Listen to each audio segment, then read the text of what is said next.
Hello commercians, welcome to commercian talks. And आज की video में हम लोग अपने बिजनेस स्टडीज के मोस्ट इंपॉर्टेंट कीवर्ड्स के बारे में बात करने वाले हैं। ये जो कीवर्ड्स है ये आपको हेल्प करेंगे हर केस स्टडी को क्रैक करने में। तो आज की वीडियो में हम लोग सारे चैप्टर्स की जो कीवर्ड्स हैं उसको यहाँ पर एनालाइज करेंगे।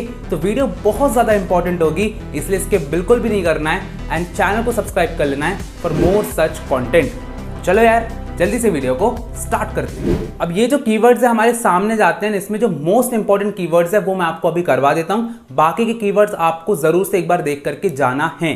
तो यहाँ पर सबसे पहले हम लोग बात करते हैं इफेक्टिवनेस की, जिसके ऊपर एक केस स्टडी बहुत ज्यादा आती है। तो जब भी आपको finishing the task, doing the right task, completing activities या फिर कंसर्न्ड विद एंड रिजल्ट मिलता है तो उसका आंसर आपको इफेक्टिवनेस लिखना है। यहाँ पर टाइम बाउंडेशन जो होती है ना सबसे ज्यादा होती है और यहाँ पर यही बोलते हैं कि भैया एंड रिजल्ट यहाँ पे कंप्लीट होना चाहिए। अगर मैं एफिशिएंसी की बात करता हूं तो जस्ट इसका उल्टा होता है। यहां पर हम लोग बोलते हैं कि डूइंग द टास्क करेक्टली। समझ में आना डिफरेंस इसका होता है। मिनिमम कॉस्ट पर जब हम लोग काम कर रहे होते हैं, कॉस्ट बेनिफिट एनालिसिस या फिर कम इनपुट पे जब हम लोग ज्यादा आउटपुट यहां पर जनरेट करते हैं तो भैया क्या आ जाता है, एफिशिएंसी हमारी आ जाती है। अगर मैं आगे बढ़ता हूं तो यहां पर आ जाता है मैनेजमेंट एज एन आर्ट, जो कि बहुत इंपॉर्टेंट है। तो जब भी आप लोग को केस स्टडी में कुछ ऐसे वर्ड्स मिले कि ऑब्जर्वेशन हो रहा है, एक्सपीरियंस मैनेजर जो है अपना एक्सपीरियंस यूज कर रहा है, जो पर्सनलाइज्ड एप्लीकेशन है वो अपने पर्सनलाइज्ड तरीके से चीजों को यूज कर रहा है, मैनेजमेंट के प्रिंसिपल्स को यूज कर रहा है, so yes that is management as an art. अगर मैं यहाँ पर मैनेजमेंट एज साइंस की बात करता हूं तो यहाँ पर systematic body of knowledge, experimentation और यूनिवर्सल वैलिडिटी, यानी कि जो उसके फीचर्स होते हैं ना वही अपन को यहाँ पर मिलेंगे। तो एक्स्ट्रा कोई कीवर्ड यहाँ पे नहीं है। मैनेजमेंट एज प्रोफेशन में ज्यादा कुछ नहीं है, तो यहाँ पर आराम से चलेंगे, उस पर ज्यादा केस स्टडी अपनी आती भी नहीं है। अब नेक्स्ट हमारा कोऑर्डिनेशन आता है, जो कि अगेन मोस्ट इंपॉर्टेंट जाता है। तो यहाँ पर अगर आपको बोला गया कोई प्रोसेस है मैनेजमेंट की या फिर सिंक्रोनाइजेशन हो रहा है यहाँ पर दो तीन डिपार्टमेंट्स के बीच में, एक बाइंडिंग फोर्स है मैनेजमेंट में, कॉमन थ्रेड है, मिनिमम कॉन्फ्लिक्ट्स है, इंटीग्रेशन ऑफ एफर्ट्स है, तो जब भी मैनेजमेंट में ऐसी चीजें आएंगी आप लोग कोऑर्डिनेशन पे भैया यहाँ पर लिखना आपको पड़ेगा। So this is very very important कि आप लोग सारी कीवर्ड्स को अच्छे से देखो। अगर मैं नेक्स्ट चैप्टर पे चलता हूं तो यहां पर जाता है science not rule of thumb, जो कि हमारे फंक्शंस ऑफ साइंटिफिक मैनेजमेंट हो जाते हैं। तो यहां पर देखो science not rule of thumb में मेथड ऑफ साइंटिफिक इंक्वायरी, इसके ऊपर एक क्वेश्चन जरूर आ जाता है। तो यहां पर साइंटिफिक इंक्वायरी की बात की जाए, one best method develop through study and analysis, जब स्टडी और एनालिसिस से हमने एक मेथड बनाया है, इन्वेस्टिगेशन कर रहे हैं हम, तो जब भी साइंस की यहां पर बात हो ना कि भैया कोई भी चीज साइंटिफिक हो रही है तो डायरेक्टली यहां पर आप लोग क्लिक आउट कर दोगे। सेकंड इज हमारा हार्मनी नॉट डिस्कॉर्ड। तो हार्मनी नॉट डिस्कॉर्ड में अपना get work done from the workers, kind of class conflict, mental revolution, prosperity of for employer accompanied by prosperity of employees. यहां पर बहुत ज्यादा इंपॉर्टेंट है, इसके ऊपर एक केस स्टडी आती है और अपन कंफ्यूज हो जाते हैं कि भैया हार्मनी नॉट डिस्कॉर्ड है या फिर कॉपरेशन नॉट इंडिविजुअलिज्म है। तो इसके कीवर्ड्स अगर मैं आपको बताता हूं तो यहां पर बोला गया complete cooperation between workers and management, complete competition replace by cooperation, reward for suggestions and paternalistic style of management, यानी कि आप क्या कर रहे हो, सारे जो वर्कर्स हैं उनको यहाँ पर इनिशिएटिव लेने का मौका भी दे रहे हो। अगर हम लोग आगे बढ़ते हैं तो यहाँ पर जाता है नेक्स्ट इज फंक्शनल फोरमैनशिप, जो कि हमारा टेक्निक्स ऑफ साइंटिफिक मैनेजमेंट है। तो यहाँ पर बोला गया है क्या कि आप अगर फैक्ट्री सेटअप कर रहे हो, आप यहाँ पर सेपरेशन कर रहे हो, प्लानिंग का और एग्जीक्यूशन का, ये कीवर्ड जरूर आता है। यहाँ पर आपका शॉप फ्लोर हो जाता है, extension of principle of division of work and specialisation, ये भी आपका कीवर्ड बहुत पूछा जाता है, और एड स्पेशलिस्ट भी इंपॉर्टेंट यहाँ पे हो जाता है। अगर मैं स्टैंडर्डाइजेशन की बात करता हूं तो यहां पर सबसे पहले बोला गया है कि process of setting standards, benchmarks to reduce the given line product of fix type to establish interchangeability. तो ज्यादा इंपॉर्टेंट नहीं है पर ठीक है। सिंप्लीफिकेशन भी उतना ज़्यादा इंपॉर्टेंट नहीं है। हम डायरेक्टली आते हैं मेथड स्टडी के ऊपर। ये अपना कभी कभी पूछ लेते हैं 1 नंबर पे 2 नंबर पे कि यहाँ पर क्या हो जाता है, finding the best way of doing the job, इसी की डेफिनेशन है, ठीक है। कॉन्सेप्ट ऑफ असेंबली लाइन, ये बहुत ज़्यादा इंपॉर्टेंट है कि असेंबली लाइन जो था ना वो अपना मेथड स्टडी में आता था। Objective to minimise the cost of production and maximise quality and satisfaction of the consumer. Clear है बात। अगर हम लोग आगे बढ़ते हैं तो आ जाता है कि अपना मोशन स्टडी यहाँ पे हो जाता है, study of movements like lifting, putting object, sitting and changing positions. तो जब भी पोजीशंस की बात आ जाती है ना कि यहाँ पर क्या क्या मोशंस कर रहा है, अनवांटेड मोशंस, उसको काटना।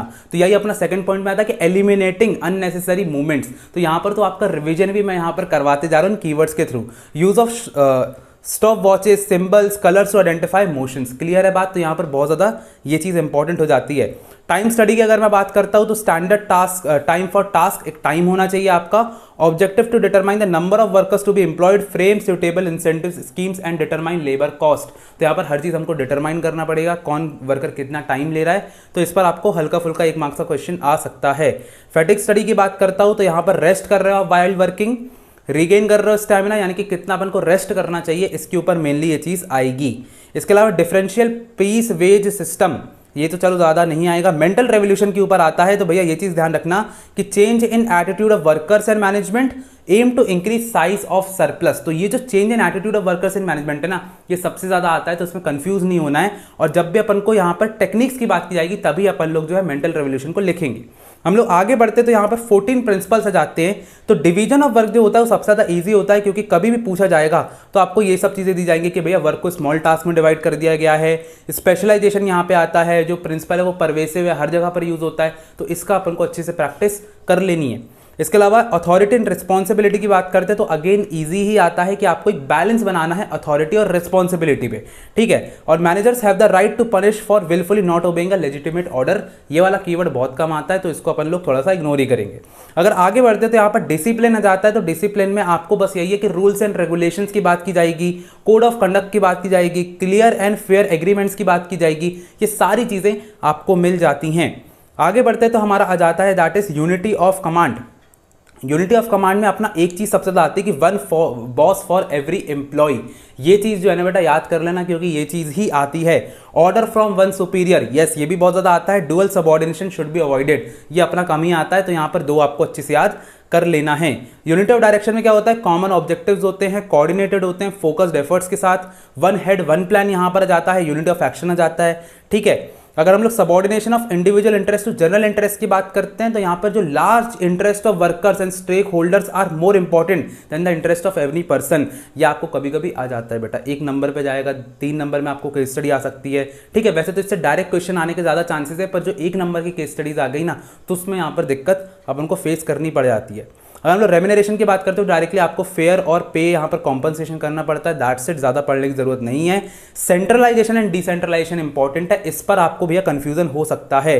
सो concentration of authority centralisation, management retention of final authority to centralisation. तो जब भी अपन का ऐसा कोई वर्ड आए ना कि जो आपकी हायर अथॉरिटी है वो यहाँ पर पावर को डिस्ट्रीब्यूट नहीं होने देना चाहती, उसको क्या कर रही है यहाँ पर रिटेंशन कर रही है, तो यहाँ पर आप लोग सेंट्रलाइजेशन लगा देना। इसके अलावा अगर आप लोग बैलेंस कर रहे हो सबऑर्डिनेट के साथ तो यहाँ पर इन्वॉल्व कर रहे हो दूसरे लोगों को, तो यहाँ पर डिसेंट्रलाइजेशन हो जाता है। अगर हम लोग आगे बढ़ते हैं तो यहाँ पर स्केलर चेन आ जाता है। तो स्केलर चेन तो बहुत ही ज़्यादा इंपॉर्टेंट है, पर यहाँ पर जो इसकी डेफिनेशन है ना वही सबसे ज़्यादा इंपॉर्टेंट है कि एक फॉर्मल लाइन ऑफ अथॉरिटी आप बना रहे हो हाईएस्ट टू लोअर रैंक्स पे, तो इसका हम लोग क्या बोल रहे हैं, स्केलर चेन बोल रहे हैं। इसके अलावा ऑर्डर, इक्विटी, ये सब चीजें जो है एक बार आप देख लेना, बाकी ज्यादा कोई दिक्कत नहीं है। तो यहाँ पर एस्पिरिट डी कॉर्प्स इंपॉर्टेंट होता है, जहां पर हम लोग यूनिटी एंड हार्मनी की बात करते हैं, रिप्लेस करते हैं आई एंड वी को विथ वी को, यानी कि हम सिर्फ अपनी बात करना है, स्पेशली म्यूचुअल ट्रस्ट और बिलोंगिंगनेस की यहाँ पे बात हो रही होती है। आई होप सो आप लोग को अब क्लियर थोड़ा सा हो रहा होगा कि क्या चीज़ किस में आती है। इसके अलावा हम लोग चलते हैं अपने बिजनेस एनवायरनमेंट के ऊपर। बिजनेस एनवायरनमेंट में सबसे ज़्यादा इंपॉर्टेंट आपको केस स्टडी आएगी, that is first mover advantage की, बहुत ज़्यादा मैंने देखी है। तो यहाँ पर बोला जाता है early identification of opportunity and first to exploit opportunities. तो जब भी आप लोग को ऐसा बोला जाए ना कि एक आपका कॉम्पिटिटर्स नहीं है यहाँ पे, सबसे पहले उसने यहाँ पर टैप करा है रिसोर्सेज को, तो आप लोग क्या करोगे, सबसे पहले जो है फर्स्ट मूवर एडवांटेज पे क्लिक कर दोगे। अगर यहाँ पर हम लोग बात करते हैं identify threats and early warnings, तो बस इसी का उल्टा होता है कि यहाँ पर उसको थ्रेट आ रहा है एक्सटर्नल एनवायरनमेंट से, ठीक है, उसने यहाँ पर अवेयरनेस ज़्यादा नहीं रखी थी तो वो यहाँ पर लूज कर गया। इसके अलावा टैपिंग यूजफुल रिसोर्सेज पे ज़्यादा नहीं आता है, इन सब पे भी नहीं आता है। हम लोग डायमेंशंस की बात करते हैं तो डायमेंशन सबसे ज़्यादा इंपॉर्टेंट है, जो कि अपन को समझना पड़ेगा बेटा, सारे समझना पड़ेगा।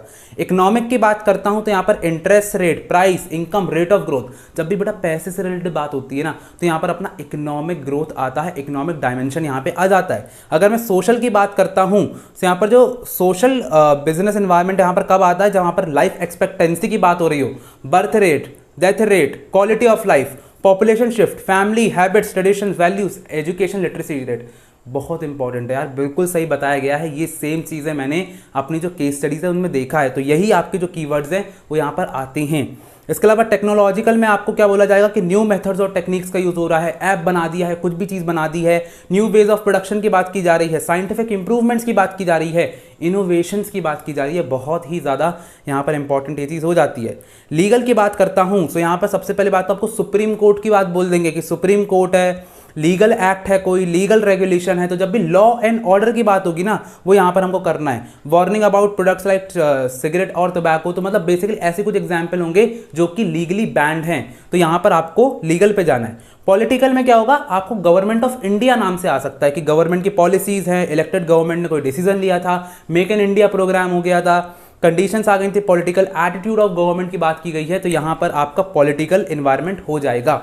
इसके अलावा अगर हम लोग आगे चलते तो डिमोनेटाइजेशन, तो डिमोनेटाइजेशन अपने आप ही समझ लोगे जब भी आप लोग को यहाँ पर एक ही चीज बोलेंगे, क्या बोलेंगे कि यहाँ पर जो है आपके जो 2 नोट्स थे 500 और 1000 के, वो यहाँ पर बैन हो गए थे। लीगल टेंडर यहाँ पे हट गया था, तो लीगल टेंडर मनी को अच्छे से यहाँ पे याद करके जाना, ठीक है। और इसके अलावा 8 नवंबर 2016 आपको याद तो होगा ही होगा। अब जब हमारा नेक्स्ट चैप्टर यहाँ पे प्लानिंग आ जाता है, जिसमें टाइप्स ऑफ प्लान तो भैया बनते ही नहीं है, तो टाइप्स ऑफ प्लान पर चलते तो सबसे पहले सिंगल यूज प्लान आ जाते हैं। स्टैंडिंग प्लान पर ये डायरेक्टली नहीं पूछे जाते हैं, आपको ऑब्जेक्टिव पे आना है। तो जब भी ऑब्जेक्टिव की बात कब की जाती है, that is neither single use और स्टैंडिंग प्लान, ठीक है। एंड पॉइंट और एंड रिजल्ट की बात की जाती है, ये बहुत ज्यादा इंपॉर्टेंट है। तो एंड पॉइंट एंड रिजल्ट की बात की जाती है। Plan setup by top level management, top level management हमेशा ऑब्जेक्टिव सेटअप करता है, serve as a guide for overall planning, expressed in specific terms like increase in 20%। तो जब भी आप लोग कोई भी ऑब्जेक्टिव सेटअप करने की बात की जाए, आप इसको करोगे। Defines future state of affairs, objective is very very important आ जाता है। स्ट्रैटेजी की बात करते हैं तो यहाँ पर एक कॉम्प्रिहेंसिव प्लान्स होता है, फ्यूचर डिसीजंस होता है, ऐसे ज्यादा आता है, बाकी स्ट्रैटेजी पे ज्यादा नहीं आता है। पॉलिसी यहाँ पर इंपॉर्टेंट आता है, तो यहाँ पर जर्नल स्टेटमेंट्स अगर बोला जाए तो बेटा डायरेक्टली पॉलिसी पर क्लिक कर देना, ये चीज ध्यान रखना। Basis for interpreting and implementing strategy, guides for managerial action, तो यहाँ पर ब्रॉड पैरामीटर्स होते हैं, recruitment policy, pricing policy, purchase policy. तो जब भी आप लोग कोई गाइडलाइंस की बात की जाए, कोई पैरामीटर्स की बात की जाए, तो आप लोग पॉलिसी यहाँ पर क्लिक कर दोगे। इसके अलावा प्रोसीजर की बात करते हैं, तो प्रोसीजर का मतलब क्या होता है, कोई स्टेप्स होते हैं, तो रूटीन स्टेप्स की अगर बात की जाए, chronological order is very very important, specified steps, अगर ऐसी कोई चीज आती है तो आपको प्रोसीजर यहाँ पे क्लिक कर देना है। मेथड की बात करूं तो एक prescribed way of manner, it compromises one step of procedure, training method, selection method, हर चीजें आती। तो मुझे ऐसा लग रहा है कि मैं तुम लोग को ना पूरा चैप्टर यहाँ पे रिवाइज करवा रहा हूँ, तो ये बहुत ही अच्छी चीज़ है अपने लिए कि सब चीज़ें अपन को साथ में मिल रही है। अगर रूल की बात करता हूं तो रूल यहां पर आ जाता है कि नो, कोई भी फ्लेक्सिबिलिटी नहीं होती है, सिंपलेस्ट टाइप ऑफ प्लान होता है, नो कॉम्प्रोमाइज और change unless policy decision is taken. तो रूल तो अपन आराम से समझ जाएंगे कि यहाँ पर रूल्स और रेगुलेशन की बात की जा रही है। बस एक चीज याद रखना, कोड ऑफ कंडक्ट और रूल और रेगुलेशन ना सिमिलर होते हैं, तो यहाँ पर ये दोनों आ जाते हैं।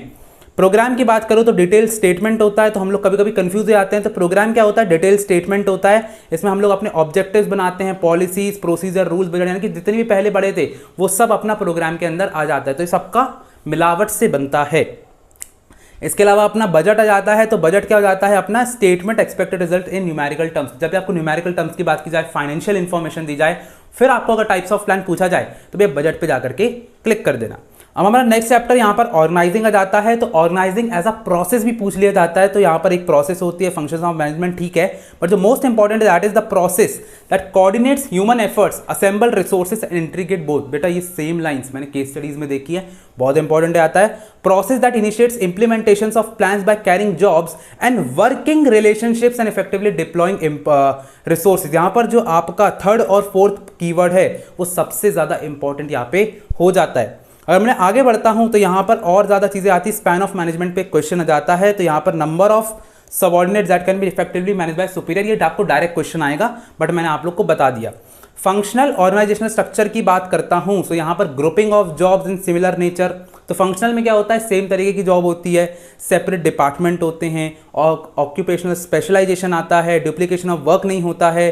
और यहाँ पर सुटेबल तब होता है जब बहुत सारी डाइवर्सिफाइड एक्टिविटीज आपकी बड़े ऑर्गेनाइजेशन में हो रही होती है, तो डायरेक्टली फंक्शनल पे लगा दोगे। डिविजनल में क्या होता है, जो कि सबसे ज्यादा आपको इस चैप्टर से केस स्टडी आएगी, दैट इज कि more than one category of product यहाँ पे होगा, होमोजीनियस फंक्शंस होंगे, यानी कि यहाँ पर एक से ज्यादा प्रोडक्ट्स लाइंड अप होंगे, ये चीज तो गारंटीड है। सेपरेट बिजनेस यूनिट्स और डिवीजन्स होंगे, यानी कि अलग अलग प्रोडक्ट के अलग अलग यहाँ पर फंक्शंस हो रहे होंगे। प्रोडक्ट स्पेशलाइजेशन होता है, सुटेबल फॉर अ बिजनेस, जहाँ पर लार्ज वैरायटी ऑफ प्रोडक्ट्स होते हैं, ठीक है, यह ज़्यादा ईजी था। फॉर्मल ऑर्गेनाइजेशन आ जाता है। फॉर्मल ऑर्गेनाइजेशन में एक चीज़ याद रखना, हमेशा रूल्स एंड रेगुलेशंस होते हैं, जॉब डिस्क्रिप्शन आपकी होती है। इसके अलावा और क्या बोला गया है कि organisational structure deliberately design by the management, clear boundaries होती हैं। Formal organisation is functional divisional. Clear है बात? तो ये फॉर्मल में ज़्यादा से ज़्यादा रूल्स और रेगुलेशन की बात की जाएगी। इनफॉर्मल की बात करता हूँ तो यहाँ पर ना बातचीत, जो अपना सोशल गैदरिंग होती है ना, उसकी सबसे ज़्यादा बात की जाती है। तो यहाँ पर जैसे कि network of social relationship emerges from no defined roles, no fixed line of communication, spontaneous interpersonal relations, ये बहुत ज़्यादा इंपॉर्टेंट है। ग्रेप वाइन स्ट्रक्चर, बेटा पढ़ लेना ग्रेप वाइन स्ट्रक्चर, जैसे अंगूर होते हैं ना, वही वाली बात हो जाती है कि बहुत जल्दी ये बढ़ता जाता है। क्लियर है बात? चलो आगे बढ़ते हैं। डेलीगेशन की अगर मैं बात करता हूं तो yes, delegation is also important. तो यहाँ पर डेलीगेशन में डाउनवर्ड ट्रांसफर हो रहा होता है अथॉरिटी का फ्रॉम सुपीरियर टू सबऑर्डिनेट, तो आप अपने काम को डेलीगेट यहाँ पर कर रहे होते हो। डिसेंट्रलाइजेशन एक बार पढ़ लेना कि डिसेंट्रलाइजेशन और डेलीगेशन का डिफरेंस क्या होता है, ये मैं अलग से आपको बता रहा हूँ, इंपॉर्टेंट चीज़ें आ जाती हैं। अब हम लोग बात करते हैं अपने डायरेक्टिंग चैप्टर की। तो यहाँ पर जो सबसे ज़्यादा इंपॉर्टेंट हो जाता है that is types of leadership styles. तो यहाँ पर हमको एक आ सकता है, तो ये बहुत ही ज़्यादा इजी होता है, ज़्यादा कोई दिक्कत इसमें आती नहीं है। जैसे कि अथॉरिटेरियन लीडर जो होता है या फिर ऑटोक्रेटिक जो लीडरशिप होती है, यहाँ पर आपको एक चीज़ बोला जाता है कि जो बॉस है, जो एक बंदा है, वो यहाँ पर अपनी दादागिरी चला रहा है। वन वे ऑफ कम्युनिकेशन होता है, leader gives order and expect subordinate to obey the orders. किसी की नहीं सुनता, अपने आप से डिसीजंस लेता है। ओनली बॉस होता है जो कि हर चीज़ के लिए रिस्पॉन्सिबल होता है। क्विक डिसीजन मेकिंग यहाँ पे होती है और यहाँ पर लिसन सबको सुनता है पर करता अपनी है। इसके अलावा एक होता है आपका डेमोक्रेटिक, तो यहाँ पर ग्रुप सेंटर्ड अप्रोच की बात की जाती है। Leader develops action plan, leader takes decision in consultation with subordinates, encourage subordinates to participate, हर चीज़ यहाँ पर हो रही होती है। जो आपका फ्री रेन लीडर होता है या फिर लेजिस फेयर जिसको मैं बोलता हूँ यहाँ पर, तो यहाँ पर कोई दिक्कत नहीं होती है। बस ये क्या करता है, subjective centred approach, subordinate centred approach, ये बहुत ज़्यादा इंपॉर्टेंट है। इसके अलावा manager only supports them and provides required information to subordinates, तो यहाँ पर ज़्यादा कुछ नहीं आएगा, ईजी ही आएगा, ज़्यादा दिक्कत नहीं करना है। अब जो मोस्ट इंपॉर्टेंट केस स्टडी अगर आपको डायरेक्टिंग से मिलेगी तो that is barriers to communication में, and this is highly important, आपको करना ही करना पड़ेगा। तो यहाँ पर सिमेंटिक बैरियर्स सबसे ज़्यादा इंपॉर्टेंट हो जाते हैं, जिसमें आपको सबसे ज़्यादा कौन से कीवर्ड्स आते हैं, बैडली एक्सप्रेस मैसेज के आते हैं कि इनएडुकेट वोकैबुलरी है, यूज ऑफ रॉन्ग वर्ड्स बहुत ज़्यादा मैंने देखा है, ओमिशन ऑफ नीडेड वर्ड्स, तो ये सबसे ज्यादा इंपॉर्टेंट है। सिंबल्स विद डिफरेंट मीनिंग्स, ये सब अच्छे से याद करना है कि वर्ड्स के बहुत सारे मीनिंग्स हैं, रॉन्ग परसेप्शन है, फॉल्ट्री ट्रांसलेशंस, यस आप लैंग्वेज यहां पर नहीं समझ पा रहे हो तो बोलने से रिलेटेड, वर्ड से रिलेटेड जब भी कोई भी चीज आएगी तो सिमेंटिक बैरियर्स पर डायरेक्टली क्लिक कर देना है, प्लस इसके बारे में एक्सप्लेनेशन अच्छे से देना है। अनक्लैरिफाइड असम्पशन की अगर मैं बात करूं, कोई भी आप असम्पशन नहीं कर पा रहे हो, टेक्निकल जार्गन थोड़ा सा इंपॉर्टेंट, अच्छा वर्ड बोल दिया बड़ा वाला तो समझ में नहीं आ रहा है, body language and gesture decoding, ये भी बहुत सारे लोग को जो है दिक्कत करता है, तो ये चीज़ अच्छे से पढ़ लेना। इसके अलावा psychological barriers, very very important, very very important. तो यहाँ पर बोला जाता है इमोशनल फैक्टर्स आ जाता है, जैसे कि प्रीमैच्योर इवैल्यूएशन। इसके अलावा हाँ, डिस्ट्रस्ट जो होता है वो इसमें सबसे ज़्यादा इंपॉर्टेंट है, उसका कीवर्ड जो है आ सकता है। ऑर्गेनाइजेशनल बैरियर्स में आपका जो सबसे ज़्यादा मैंने देखा है दैट इज स्टेटस, स्टेटस बहुत ज़्यादा आता है। तो यहाँ पर जो है psychological distance between sender and receiver, ये सब जो है अच्छे से कर लेना। इसमें आपको जो है बस एक बार सारे पढ़ लेना है लाइन से, आपको यहाँ पर क्लैरिटी आएगी। एक क्वेश्चन इसका आने के बाद चांसेस बहुत ज़्यादा हैं। पर्सनल बैरियर्स नहीं भी पढ़ो तो चलेगा, लेकिन बाकी के 3 तो थोड़ा सा पढ़ के चले जाना भैया, नंबर मिल जाते हैं। कंट्रोलिंग फंक्शन की अगर मैं बात करता हूं तो पार्ट ए का लास्ट यहाँ पर चैप्टर हो जाता है। कंट्रोलिंग फंक्शन पर खुद का एक कीवर्ड आता है। तो यहाँ पर कंट्रोलिंग जो होता है उसमें बोलते हैं ensuring that activities are performed as per plans, bringing light to deviations. इसके अलावा controlling completes one cycle of management process and involves the planning in the next cycle. Corrective action, तो यहाँ पर सारे पॉइंट्स में सबसे ज्यादा इंपॉर्टेंट है करेक्टिव एक्शन। तो जहां पर भी करेक्टिव एक्शंस की बात की जा रही हो वहां पर कंट्रोलिंग टिक मार्क करके आओगे। इसके अलावा इसके जो फंक्शंस हैं, इस पर एक डायरेक्ट क्वेश्चंस आपको आ सकता है, तो इसकी फंक्शंस, इसके प्रोसेस बहुत ज़्यादा इंपॉर्टेंट हो जाते हैं, तो इसको एक बार देख लेना। तो फाइनली हम लोग ने यहाँ पर पार्ट ए के सारे कीवर्ड्स को यहाँ पे सॉल्व कर लिया है। अगर आप लोग इसका पार्ट बी चाहते हैं तो यहाँ पर जल्दी से कमेंट सेक्शन में हमको बताएं, ताकि हम उसके भी कीवर्ड्स यहाँ पर अपलोड कर दें। अगर वीडियो पसंद आई हो तो लाइक करो, सब्सक्राइब करो, कॉमेंट करो और ज़्यादा से ज़्यादा शेयर करो, ताकि सबकी हेल्प होती रहे। मिलते हैं अगली वीडियो में, तब तक के लिए ऑल द बेस्ट।